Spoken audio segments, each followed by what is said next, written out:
है वो लोगों को याद है, इसलिए फिर से सरकार महायुति की आ गई और मुंबई में भी महायुति की सरकार बन गई। और इसीलिए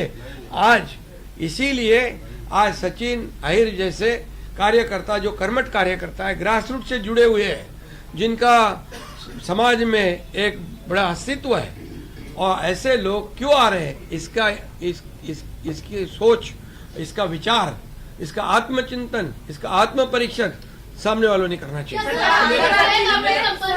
क्या यूबीटी पार्टी के और भी विधायक आपके संपर्क में हैं? ऑपरेशन टाइगर क्या अभी भी चल रहा है?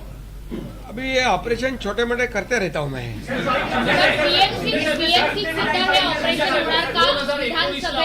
आता बघा, तुम्हाला मी आज सचिन अहिर यांच्याबद्दल सांगितले, आता ते बोलतील, बाकी तुम्हाला नंतर सगळं हळूहळू, तुम्हाला आजच सगळं सांगितलं। 2019ला आदित्य ठाकरे निवडून आले, ते सचिन अहिर यांच्या मदतीमुळे निवडून आले।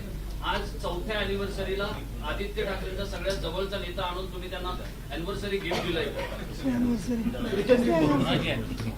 त्यांचं बघा, आता ह्याच्यात कोणाला गिफ्ट देणं वगैरे नाही। आता ते जे फिरून आले ना 6 मतदारसंघात, आमच्या सगळ्या खासदारांना जे आलेल्या त्यांना शिव्या शाप देऊन आले, त्यांचं वेलकम सचिन अहिर यांनी आज केलंय, एवढंच सांगतो। बाकी काय भाऊ बोलतील जरा तुम्ही बोला।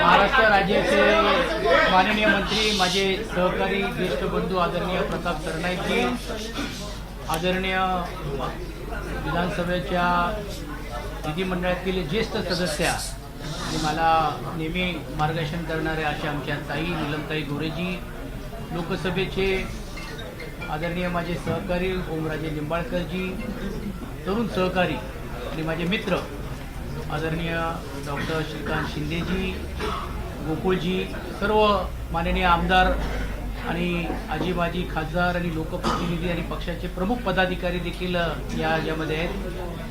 व्यक्तिशः मी आदरणीय एकनाथ शिंदे साहेबांचा मनापासून आभार मानतो की खरं तर कोळशातून ज्यावेळी हिरेची चमक दिसते आणि त्यावेळी ते हिरा जवळ करण्याची संधी येते, त्यातूनच विश्व घडवण्याचं काम आपण ज्यावेळी करत असतो, त्यावेळी आदरणीय शिंदे साहेबांनी माझ्यासारख्या कार्यकर्त्याला एक उपसभापती या पदावरती मान देऊन, बहुमान देऊन, मला वाटते तळागाळातला कार्यकर्ता देखील या पदापर्यंत जाऊ शकतो हे दाखवून देण्याचं काम त्यांनी केलं। स्वर्गीय बाळासाहेब ठाकरेजी असतील, स्वर्गीय आनंद दिघेजी असतील, ह्यांची प्रेरणा घेऊन सीएम पदाचा ज्यावेळी ते घेऊन काम करत होते, त्यावेळी कॉमन मॅन ही एक ख्याती त्यांना मिळाली होती। आणि मला वाटते सर्वसामान्य लोकांचे प्रश्न सरकारमध्ये राहून तर सोडवलंच पाहिजे, परंतु त्याहीपेक्षा विधिमंडळामध्ये पण कामकाजामध्ये जो अपेक्षित आहे, तो कष्टकरी आहे, तो शेतकरी असेल, कामगार असेल, सर्वसामान्य वर्गाला पण देखील न्याय देण्याचं काम करण्याची भूमिका ही पुढच्या काळामध्ये त्यांच्या मार्गदर्शनाखाली, त्यांच्या नेतृत्वाखाली घेण्याची एक संधी मला या निमित्ताने मिळवून दिलेली आहे। अर्थात उपसभापती पदामध्ये अनेक लोकांची नावं घेण्यासारखी आहेत। ते गवई साहेबांपासून असतील, माणिकराव ठाकरे साहेबांपासून असतील, वसंत डावकर आहेत, आणि आता नीलमताईपासून त्याची गरिमा ही वाढवण्याचं काम हे सातत्याने केलेलं नाही, तेच प्रयत्न या पुढच्या काळामध्ये माझ्यासारख्या कार्यकर्त्यांचा पण राहणार आहे। हे करत असताना पण देखील पक्ष संघटना अजून कशी वाढेल, विशेषतः ग्रामीण भागामध्ये पण देखील आज पक्ष संघटना वाढलेलीच आहेत, परंतु ज्या भागामध्ये लोकप्रतिनिधी नाही त्या भागामध्ये अजून ताकद कशी या शहरामध्ये आणि विशेषतः भागामध्ये आपल्याला निर्माण करता येईल, हा बघण्याचा मानस घेऊन मी आदरणीय शिंदे साहेबांबरोबर जिद्दीने आणि जोमाने काम करण्याचा निर्णय घेतलेला आहे। आणि त्यांनी मला हे बहुमान दिल्याबद्दल मी त्यांचे आभार मानतो। मला या गोष्टीची जाणीव आहे की अनेक राजकीय प्रश्न आपल्या मनामध्ये पण आहेत, पण तो वेळेवरती कशा पद्धतीने उत्तर द्यायचं, कशा पद्धतीने त्याच्याबद्दल बोलायचे हे एक वेगळ्या व्यासपीठावरती आपल्याला सर्वांना बोलता येईल. ठीक आहे, आता काही टीका करतील, आरोप करतील, परंतु जोपर्यंत जसं शिंदे साहेबांनी सांगितलं की जोपर्यंत आम्ही बरोबर आहोत तोपर्यंत चांगले आहोत, आम्ही नाही आहोत तर मग ते कसे नालायक आहेत, असा जो प्रयत्न काही लोकांच्या बद्दल होतो हे दुर्दैवी आहे. म्हणूनच मला असं वाटतं की ते एका वेगळ्या व्यासपीठावरती ती भूमिका निश्चितपणे मी मांडीन. परत एकदा आपल्या सर्वांचं स्वागत, आभार आणि विशेषतः आदरणीय शिंदे साहेबांनी जी जबाबदारी दिली आहे पूर्ण ताकदीने ती मी निभवल्याशिवाय राहणार नाही, हा आत्मविश्वास मी आहे. भाऊ, तुम्ही नाराज होऊन आलेला आहात का? भाऊ, तुम्ही नाराज आहात का? ठाकरेंच्या पक्षात तुम्ही नाराज आहात का? ठाकरेंच्यामध्ये काही नाराजी होती का सचिन नाराज आहात का? मी या अगोदर देखील सांगितलेलं आहे की राजकीय व्यासपीठावरती या सर्व प्रश्नाला उत्तर देईन. आता पहिली प्रतिक्रिया तर येऊ दे, आता हळूहळू यायला लागलेली आहेत. कोण सांगतोय मी गट ठेव राहणार आहेत, कोण म्हणतोय की बा हे स्वार्थासाठी आलेत, कोण म्हणतो काय काय गोष्टी आहेत. तर ते वेगळ्या व्यासपीठावरती बोलता येईल, कारण ज्यावेळी आपल्याकडे लोक येतात त्यावेळी तुम्ही स्वार्थाचा विचार करत नाही, आपल्याकडे जातात तर स्वार्थासाठी विचार करतात. ही जी म्हणणारी जी ख्याती जी लोकांची ती मी बोलीन आणि वेळेवरती योग्य रीतीने योग्य उत्तर देईल.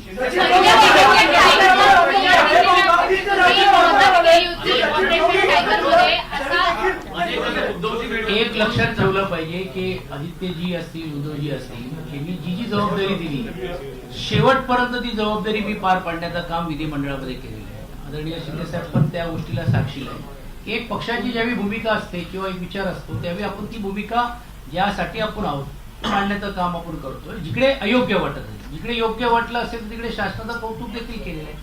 आणि जर काहींना विसर पडलं असेल की विधानसभा असेल, दोन्ही विधानसभा असेल, महानगरपालिका असेल, यामध्ये माझं काय योगदान आहे हे त्या भागातल्या लोकांना माहिती आहे.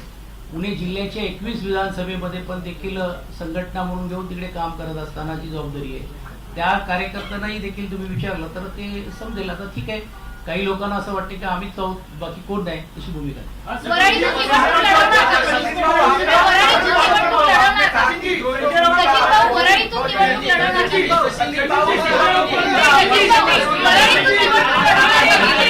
हे एकनाथ शिंदे साहेब जी जी जबाबदारी देतील ती जबाबदारी पूर्ण ताकदीने मी पार पाडणार.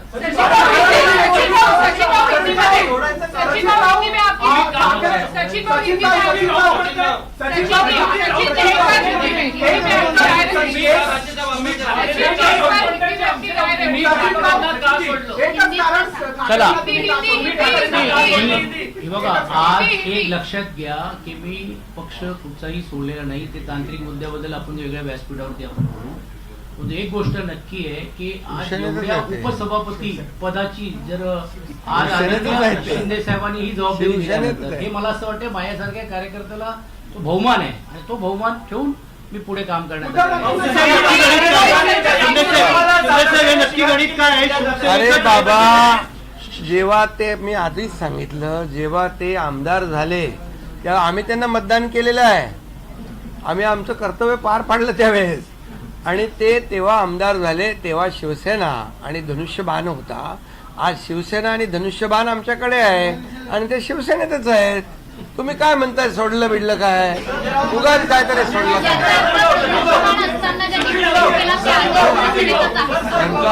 शिवसेना होती. चला, धन्यवाद.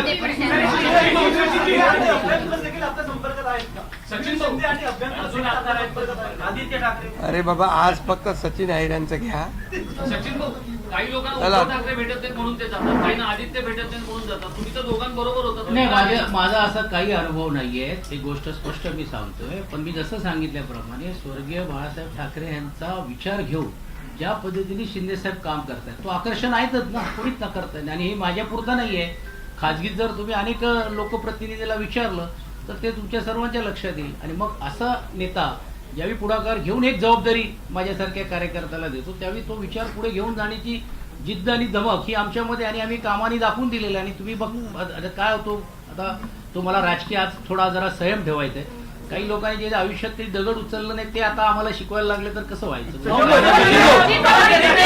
अरे बाबा, त्यांनी काय सांगितलं आता आहे ना, ते कसे समोरून काय काय बोलतायत, काय काय आरोप, त्याच्यावर उत्तर देतील ते. आता